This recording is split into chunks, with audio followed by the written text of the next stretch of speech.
देश के यशस्वी प्रधानमंत्री नरेंद्र मोदी जी के मार्गदर्शन में भारत सरकार की वित्त मंत्री निर्मला सीतारमण जी ने आज भारत सरकार का बजट पेश किया। विकसित भारत का यह बजट है। देश का बढ़ता हुआ यह निरंतर प्रगति का बजट है। सर्वस्पर्शी बजट है।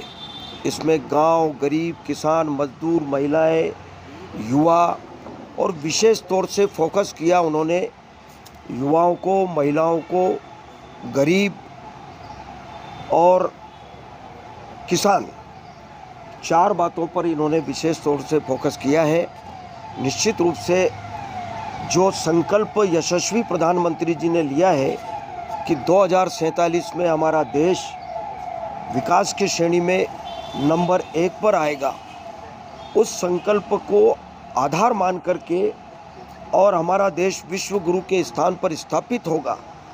आने वाले वर्षों में 2047 में जो 25 वर्षों का जो रोड मैप बनाया है, उन सबको आधार मान करके उनको सामने रख करके यह बजट पेश हुआ है। मुझे खुशी है कि वित्त मंत्री निर्मला सीतारमण जी ने बहुत ही सारे वर्गों का ध्यान रखते हुए यह बजट पेश किया है।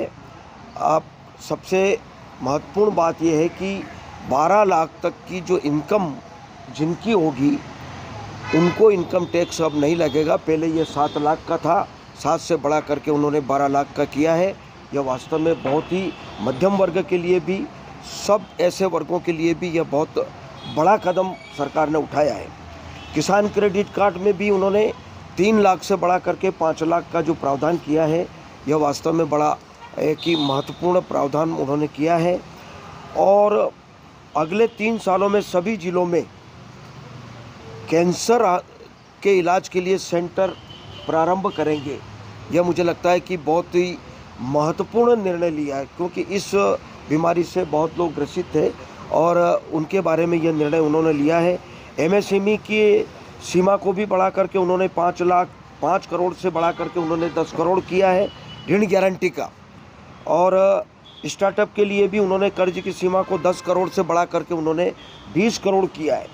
ऐसे प्रदेशों को जो पूंजीगत व्यय के लिए जो सरकारों को जो ऋण देने का प्रावधान था, 1.5 लाख करोड़ का जो उसको निरंतर किया, कंटिन्यू किया।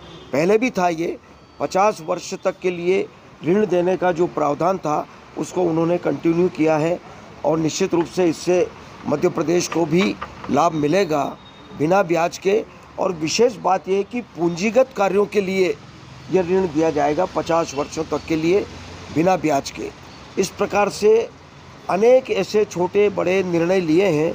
बहुत लंबी सूची है पूरे देश के लिए। मुझे लगता है कि अभी बजट में बहुत सारे प्रावधान किए हैं। कुल मिलाकर देखा जाए तो भारी टैक्स रियायत के साथ पेश हुए यूनियन बजट 2025